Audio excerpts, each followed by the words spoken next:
Pozdravljeni tudi v imenu Ministrstva za gospodarski razvoj in tehnologijo.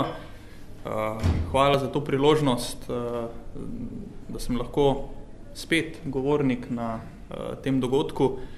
Tudi jaz sem podobno kot Peter tradicionalni govornik tukaj. Mislim, da od ta prvega ali pa ta drugega posveta dalje in pa v izrazito različnih vlogah. Od začetka človeka, ki je bil zgolj podpornik SRIP-ov, pa believer pametne specializacije, kot se Peter velikokrat slikovito izrazil, pa potem preko tega, da sem sčasoma prevzel sektor, vodenje sektorja, ki je pri sebi upravljal SRIP-e in zdaj nazadnje kot direktor tega istega direktorata. Peter, jaz bom se ti po eni strani tudi zahvalil za tvoj vedno inspirativni nagovor, ne, tudi tokrat je bil. Po drugi strani je to toliko večja težava za vse prihodne govornike, kot sem jaz danes tukaj, ker vedno te težko dosegamo, tako da s tem nam medvedjo uslugo po svoje delaš. Je pa res, da vedno daš tiste poudarke, ki so pravi, bistveni, tehtni, pomembni za gospodarstvo, izrazito pomembni. Hudič se vedno skriva v podrobnostih, tudi to dobro veš, že odkar sem prišel na MGRT, pa je najna pisarna vedno bila v istem nivoju, sem dosti krat zajadral k tebi, pa smo debatirala, kaj se da opredeliti, pa narediti, pa napisati na strateški ravni, kak pa to izvesti na operativni ravni, je pa bistveno težje, pa včasih moraš veliko ovir preskočiti, ki jih niti ne vidiš. In jaz si srčno želim, da bi te v eni od prihodnih vlad, kadarkoli že to bo, videl na mestu pa najmanj državnega sekretarja na finančnem ministrstvu, mogoče pa na mestu ministra, ker mislim, da ga ni človeka v tem prostoru, ki se ne bi strinjal s tvojimi tezami. Ja, povečati je treba sredstvo za vlaganje v raziskave in razvoj. Izrazito jih je treba povečati. Ne sledimo temu. Ja, strinjam se s tabo, da bo sicer načrt za okrevanje in odpornost premostil to luknjo, ta gap med obema kohezijama. Ampak ja, isto bodo ostali naredili in mi bomo tukaj ostali zadaj. Zakaj sem prej rekel, da si želim te videti tako, kot sem to povedal, zato ker verjetno tudi ti veš, pa se še spomniš, kakšne frustracije doživljamo tisti, ko planiramo državni proračun oziroma predloge za državni proračun, ki jih pošljemo na finančno ministrstvo, pa to gladko vse zrežejo. Tudi cifre, ki jih je Tomaž pokazal, kako bi mogla rast vlaganja v raziskave in razvoj v naslednjih 2 letih, glede na to, kar smo v zakonu, kar smo skupaj v zakonu opredelili, vse smo res precej sodelovali, da smo ta zakon uskladili, ki ga resnično vsi zagovarjamo, pa to, kar je v risu napisano tudi, ampak zaenkrat, če sprejeti proračuni ali pa tisti, ki so v obravnavi, ne dosegajo tega. In tukaj res, pa zdaj ne poskušam jamrati, poskušam pozivati vse, ki ste tukaj, pa vem, da ste tu predstavniki velikih podjetij, malih podjetij, predstavniki inštitucij znanja, inštitutov, univerz, kakorkoli že. Takrat, ko se treba boriti za sredstva za vlaganje v raziskave in razvoj, dajmo se vsi skupaj boriti za ta sredstva družno, ker če bomo imeli več, jih bomo vsi imeli več. Ne vleči vsak na svojo stran, ne obdelovati vsak svojega kotička. To je resnično nekaj, kar je naša skupna naloga. Malo sem zašel iz poti oziroma moje teme, ki je načrt za okrevanje in odpornost, ali pa tista sredstva, ki so gospodarstvu v tem trenutku na voljo, pa še bodo na voljo v prihodnjih letih, zaradi tega, ker se mi je zdelo pomembno, da te podarke ali pa te odzive vseeno podam. Tudi z vidika pametne specializacije moram povedati par stvari. Jaz sem še vedno velik zagovornik pametne specializacije, velik zagovornik fokusiranja, še vedno pa sem mnenja, da je bila pametna specializacija, kot je bila narejena, je bila zastavljena preširoko. Mi smo znotraj pametne specializacije lahko pofinancirali domala vse, kar je treba v Sloveniji pofinancirati. To, kar smo imeli prej, mi je žal, ampak ni to pravo fokusiranje. Zaradi tega, ker mislim, da se vsi zelo dobro zavedamo, da ko bomo resno začeli s fokusiranjem, in to vajo smo letos za pripravo nove strategije pametne specializacije tudi začeli, ker sem jaz večkrat prosil, pa moji kolegi v usklajevanju s SVRK-om in smo to tudi skupaj z SRIP delali, da je treba začeti postavljati prioritete, začeti izpostavljati tista fokusna področja, ki preprosto imajo večjo možnost za preboj v prihodnosti. Ali je to drugo leto, čez 3 leta, čez 5 let, se ni važno, ampak rabimo okvir, institucionalni okvir podprt s številkami, s projekcijami, kam je smiselno vlagati več, zato ker bo tam izplen čez x let večji. In do tega lahko pridemo samo z skupnimi, jasnimi, odkritimi napovedmi, zavedujoč se, da ko bomo to naredili, bo določeno področje dobilo več, določeno področje pa pač manj. Jaz vem, da to vsem ne diši, daleč od tega, sploh pa ne na politični ravni. Zato sem danes zadovoljen, da lahko govorim iz strokovne ravni. Zato, ker resnično verjamemo to. Ja, potem hitro pokleknemo, ko vidimo, da na politični ravni je to nekaj, kar ne naleti na odobravanje.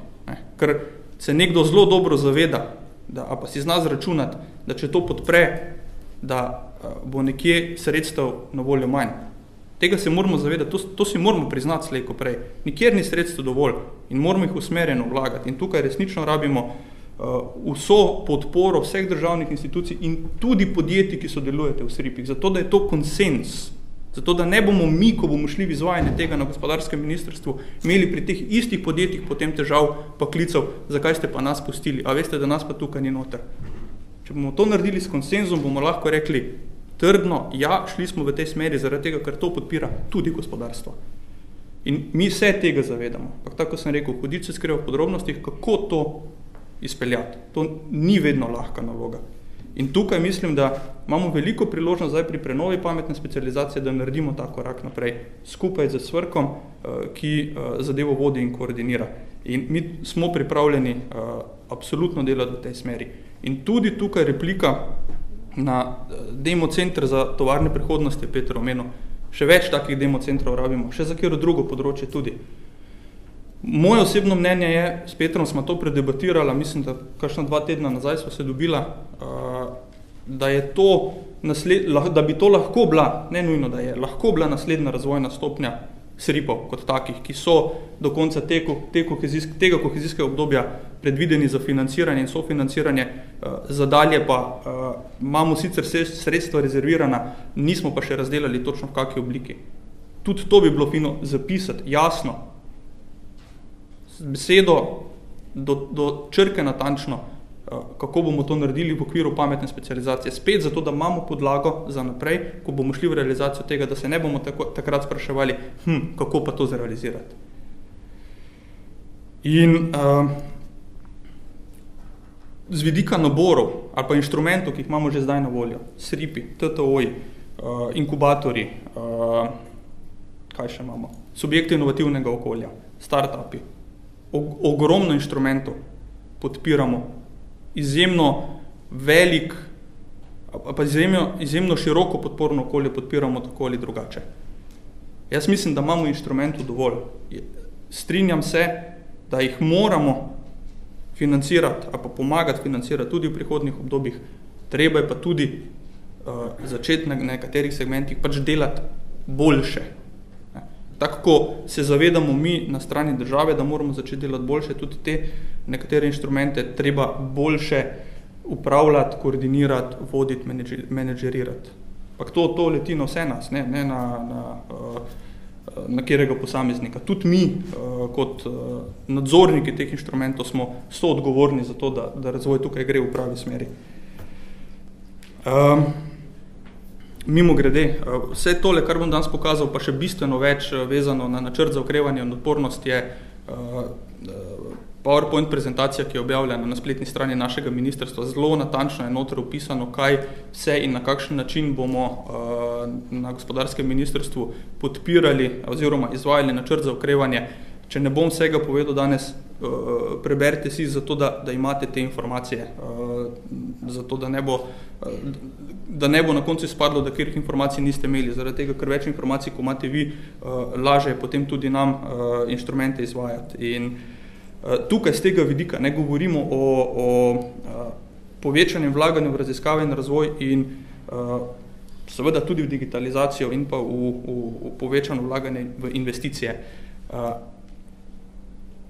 Tu smo trenutno v fazi, kjer lahko resnično za sredstvi, ki jih imamo trenutno na voljo, se strinjam, da jih ni dovolj, ampak vseeno jih uporabimo čim bolj smotrno. Naredimo preboj. Dva poudarka bi tukaj dal. Z vidika vlaganja v raziskave in razvoj, mi na gospodarskem ministrstvu si močno želimo, da raziskovalno-razvojni projekti ali pa demonstracijsko-pilotni projekti, karkoli bomo v prihodnosti podprli, bojo imeli zelo jasno vizijo, kako bodo rezultati ali pa produkti teh raziskovanj tudi komercializirani. Da ne bomo podpirali raziskav zaradi raziskav samih, ampak da vemo, da imajo podjetja jasne načrte, kako bojo s tem stopala na trg. To želimo preliti tudi v razpise. Zaradi tega smo začeli intenzivno sodelovati, pa ne nam zameriti, ampak za Gospodarsko zbornico Slovenije. Zakaj z njimi? Zato, ker so ključni sogovornik oziroma single point of contact, zato da se ne pogovarjamo z 100, ampak koncentrirano z enim. In njih smo prosili in pozvali, zato tudi javno povem, da vse vas poveže, predstavnike SRIP-ov, podjetij, kakorkoli, da v okviru tega, kakšna so vaše pričakovanja, pa zmožnosti, pa kaj je padlo ven iz že omenjene investicijske platforme, poskušamo v čim večji meri preliti v razpise. Vse ne bo šlo, ampak da zadanemo jasne kriterije, jasna merila, jasne pogoje, da podpremo tisto, kar je pravo. Na področju raziskav in razvoja sem povedal, česa si želimo, na področju investicij je pa to zagotovo preskok ali pa premik od novih zaposlitev v poviševanje dodane vrednosti. In novih zaposlitev zagotovo ne bo noter, bo pa noter v teh razpisih, ki bom malo kasneje potem še na hitro omenil, način, kako povečati dodano vrednost. Ta zlati gral, a je to dodana vrednost na zaposlenega, pa koliko, pa v kakem obdobju, je nekaj, kar se nam na nek način odmika, ampak jo bomo mogli zelo hitro jasno definirati in tukaj spet za konsenzom. Zaradi tega, ker to bo pomenilo, da če se podjetja na eni strani ne bojo zavezala k temu, da bo zaposlovala nove ljudi, kar je zelo preprosto za kontrolirati, ker pač šteješ, koliko je imel zaposleni, pa koliko ni, da bo na drugi strani se zavezal, da bo za toliko pa toliko povečal svojo dodano vrednost na zaposlenega. In tukaj spet z dvema zavedanjema. Prvič, da se bojo mogli potem v podjetjih tega držati, da če tega ne bomo dosegli, da bo to seveda moglo biti sankcionirano, da bo potem spet pogrom, kako škodujemo gospodarstvu, zato ker je to naš skupen cilj za gospodarstvo in gospodarsko zbornico. Mi moramo spraviti dodano vrednost na zaposlenega na višji nivo, kot je danes. Ta cilj smo si zadali že pred leti, zdaj samo delamo korake v tej smeri, da to realiziramo. In drugo, z zavedanjem, da vse investicije pač ne bodo mogle biti podprte ravno zaradi tega. Nekatere ne bodo podprte. Kakšna stvar bo mogoče tudi, žal mi je, da moram tako reči, tudi propadla, zato da bo lahko druga zrasla toliko bolj, ker je bolj perspektivna, pa ima možnost, da prosperira, predvsem z vidika preboja pa izvoza v tujino. Tako, toliko nekaj uvodnih poudarkov. Kot rečeno že, 427 milijonov je v okviru načrta za okrevanje in odpornost predvidenih od začetka oziroma že od konca tega leta, pa potem do leta 2026, ko mora biti ta sredstva tudi izplačana. Dodatno k temu, kot odziv na COVID, 100 milijonov evrov v okviru že omenjenega programa REACT, ki ga je omenila državna sekretarka iz SVRK. Tukaj smo že naredili nekaj razpisov vezanih na digitalizacijo. Novo kvoto smo zagotovili za digitalizacijo v okviru razpisa P4D na podjetniškem skladu. Izvedli smo že ta prvi paket oziroma smo že v izplačilih raziskovalno-razvojnih projektov, RRI, tako imenovan RRI COVID. Tukaj je šlo za mislim, da nekaj več kot 10 milijonov na koncu, kjer smo prvič kombinirali neposredno projekte ali pa drugič, če odštejem demonstracijsko-pilotne projekte prej, na eni strani raziskovalno dejavnost, pa financiranje kadra, pa na drugi strani investicije, zato da so te, kar je bilo raziskano, potem tudi lahko šlo v prakso čim hitreje. Je pa res, da so bile, pač zaradi tega, ker je bilo vezano na začasni okvir v okviru COVID-a, je bilo treba odgovarjati oziroma pokriti tista področja, ki so bila predpisana, ne pa vsega, kar bi si mi želeli po sledenju pametni specializaciji. Ravno prejšnji petek je bil v uradnem listu objavljen javni poziv, VIP ga imenujemo, za varovanje inovacijskega potenciala. Gre za prvi poziv, ne razpis na področju vlaganj v raziskave in razvoj, ki bo popolnoma digitaliziran, objavil in vodi ga Spirit, bo pa možno dobiti do 10.000 evrov na zaposlenega, tudi za nazaj, če bo podjetje izkazalo, da je vlagalo v raziskave in razvoj in ima konkretne projekte. Tukaj smo sicer zaenkrat rezervirali 7 milijonov evrov. Po moji oceni je to nekaj, kar bi lahko zelo dobro funkcioniralo in bilo dobro sprejeto v gospodarstvu, pa zato nekaj, kar bi lahko bilo ponovljeno tudi v prihodnosti. Preostanek do teh 100 milijonov, to, kar sem zdaj naštel, je vredno, mislim, tam približno 50 milijonov, so pa vlaganja v turizem, v gorske centre, v žičnice, pa v hotele. To pa ni več toliko moje področje, vam kaj dost niti ne bi znal povedati. Tako da vas vabim, tako sem rekel, da pogledate to prezentacijo potem, ki je objavljena na naši spletni strani, pa boste tam lahko več tudi prebrali. Sklad za pravični prehod, tako imeni JTF, je naslednji vir, ki bo prišel v poštev v prihodnjih letih. 258 milijonov, dobrih 258 milijonov bo tukaj na voljo.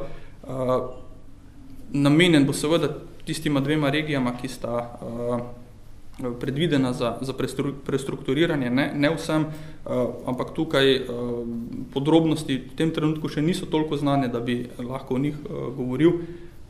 In pa kohezijska politika za prihodno obdobje, kar je pa že državna sekretarka pravzaprav dost natančno obdelala. Znotraj NOO-ja pravzaprav zasledujemo več ciljev, no? Zraven digitalnega pa zelenega prehoda, kot je bilo rečeno, tudi zasledovanje predvsem više produktivnosti, ki se bolj ko ne odraža v vseh ciljih, v vseh, kako bi temu rekel, usmeritvah skozi razpise, ki jih bomo delali. Pa še to bi rad povedal, no.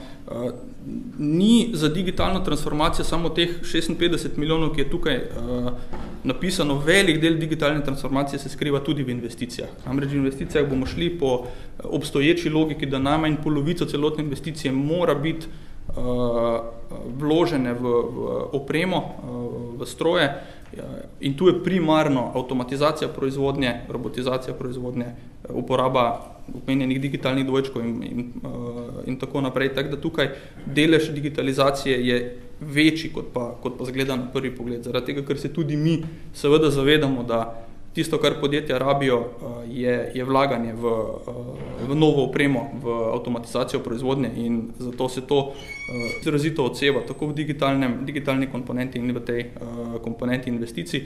Na drugi strani, kot sem rekel, se seveda zavedamo, da če govorimo o avtomatizaciji proizvodnje, to na drugi strani pomeni najverjetneje manjši potencial za zaposlovanja oziroma najverjetneje ohranitev zaposlitev, glede na trenutno stanje brezposelnosti v Sloveniji. Tak imate podjetja težavo, kadar pridobiti, kaj šele, da bi mi vam take pogoje potem postavljali. Je pa res, da je potem treba nekaj narediti v tej smeri in tik pred tem smo, da vložimo popravek zakona o spodbujanju investicij, kjer se bo to odrazilo tudi noter. Se pravi, v zakon bomo zapisali, da investicije več ne potrebujejo zaposlovati ljudi, ampak da ohranjajo isti nivo zaposlitev, ob seveda zavezi, da bojo povečevala svojo dodano vrednost.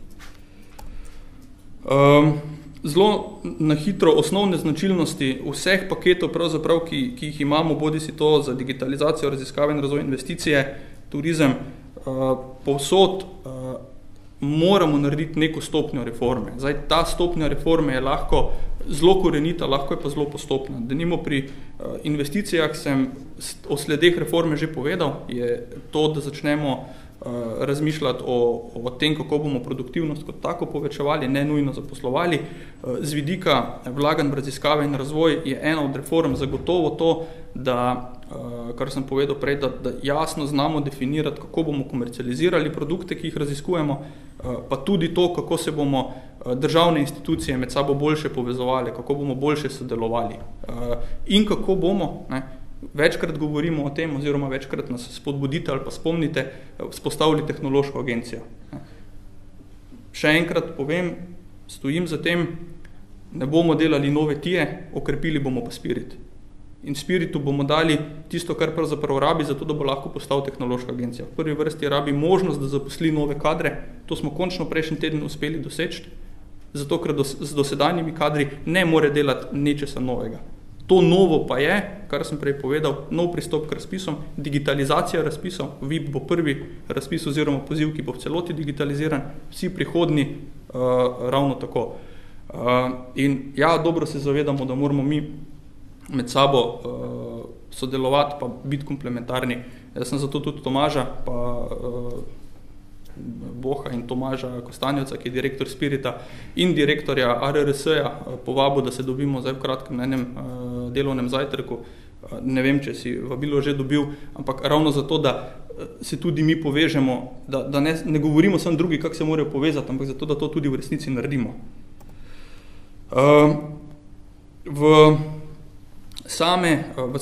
okviru same digitalizacije imamo 3 sklope, kam bomo sredstva plasirali. Prvo je javni razpis za digitalno transformacijo. Tukaj gre za nekako posodobitev tega, kar ste že videli ali pa kar je bilo že objavljeno, kar smo naredili v prejšnji koheziji pri demonstracijsko-pilotnih projektih, ampak zgolj in samo na področju digitalizacije z obveznimi izboljšavami. Zato, da boste in vi lažje se prijavili, lažje koristili sredstva in mi, da bomo imeli manj administracije, pa da bomo lahko imeli boljši, ne samo administrativni, ampak tudi vsebinski nadzor, ker moramo se usmeriti k temu, kaj s posameznim projektom, kakšni so rezultati posameznega projekta, ne samo zato, da je administrativno poklukan. Del sredstev bo šel za digitalizacijo nas samih znotraj ministrstva, zato da bomo lahko končno digitalizirali tudi mi svoje postopke, to je ta hibridni oblak. In pa tretji, je pa zelo pomemben korak naprej na čezmejnih projektih oziroma več državnih projektih. Gre za to, da smo definirali oziroma rezervirali sredstva za sodelovanje v tako imenovanih IPCI projektih, Important Projects of Common European Interest. Ne vem, koliko to poznate, ampak na 3 področjih smo že naredili javne pozive, zato da bi se podjetja čim širše vključila v te projekte. Rezervirali smo sredstva za to, da jih lahko tudi mi podpremo. Primarno je zdaj to z vidika elektronike, mikročipi, mislim, da digitalna infrastruktura pa infrastruktura v oblaku, nekaj takega, ne me držati točno za besedo.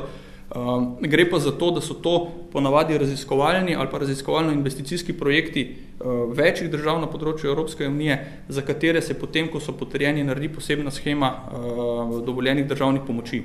In ti projekti oziroma sofinanciranje teh projektov je lahko bistveno višje, kot pa to, česar smo navajeni v okviru rednih shem državnih pomoči, ko so ta sredstva omejena oziroma ko so ti odstotki omejeni od 25% pa naprej. Če hitro nadaljujem, za področje raziskav, razvoja in inovacij 45 milijonov bomo namenili tako imenovanim klasičnim RRI projektom, zato da vsaj približno zadržimo kontinuiteto tega, kar smo spostavili v zadnji koheziji z izboljšavami, ki sem jih prej omenil, in pa spet za demonstracijsko-pilotne projekte, se pravi za projekte, ki so čist na koncu TRL lestvice, pa terjajo tudi že določene investicije, zato da lahko podjetja, da imate kaj za pokazati. No. To smo prepoznali kot nekaj, kar je nujno, kar je zelo pomembno in smo tudi znaten delež tega v okviru NOO-ja namenili. Na področju investicij smo pravzaprav razdelili na 3 nivoje. 88 milijonov bomo namenili investicijam od 1 do 12 milijonov, potem bomo 20 milijonov namenili investicijam od 100 do 300 tisoč evrov in pa 30 milijonov investicij od 300 000 evrov do milijona, tukaj je vrstni red malo pomešan, ampak zato, da zapremo celoten spektr od majhnih, od 100 000 evrov pa do 12 milijonov, končno preko razpisa, kjer bojo v relativno kratkem času, kjer na voljo precej sredstev, kamor jaz upam, da jih bomo koncipirali na ta način, da bodo lahko se na nje prijavile čim več podjetij, ki so tudi prispevali svoje podatke v investicijsko platformo, imajo projekte, ki so bodisi v izvajanju ali pa grejo kmalu v izvajanje. In od 12 milijonov naprej, govorim o predelovalni dejavnosti, še vedno uveljavi zakon o spodbujanju investicij, to je tisti, ki je izenačil domače pa tuje investicije, kjer lahko podjetja z neposredno vlogo pridete k nam in oddate vlogo in se potem v okviru komisije usedemo in vas peljemo skozi postopek, kako investicijo zaključiti in tudi podpreti. Na področju trajnostnega turizma, spet manj moje področje, približno 70 milijonov oziroma 69 za razvoj nastanitvene infrastrukture, se pravi za boljše kapacitete, za kapacitete z več zvezdicami, da tako rečem, zato da lahko gremo v smeri zelenega pa butičnega turizma, kot je zastavljeno v strategijah, in pa za zagotavljanje sredstev za javno infrastrukturo. Tukaj bo pa na voljo 10 milijonov. To vas ponovno vabim na tisti razširjen PowerPoint, ker to potem tudi natančneje definiramo. In pa še zadnje področje krožnega gospodarstva, ki je razdeljeno nekako na dva dela, 20 milijonov namenjeno primarno projektom MSP-jev, zato da jih spodbudimo. Tukaj bomo manjše razpise naredili, da jih spodbudimo za vlaganje pa razmišljanje v smeri krožnega gospodarstva. Prvi korak v tej smeri zdaj je par mesecev nazaj objavljen voucher za LCA analizo in pa na drugi strani 28 milijonov za lesno predelavo, primarno za investicije, za MSP-je, za predelavo lesa, zato da čim več končnih produktov je izdelanih v Sloveniji, ne da hlodovino izvažamo v tujino. Evo, mislim, da sem že prekoračil svoj čas, tako da bom počasi zaključil in se veselim vaših vprašanj.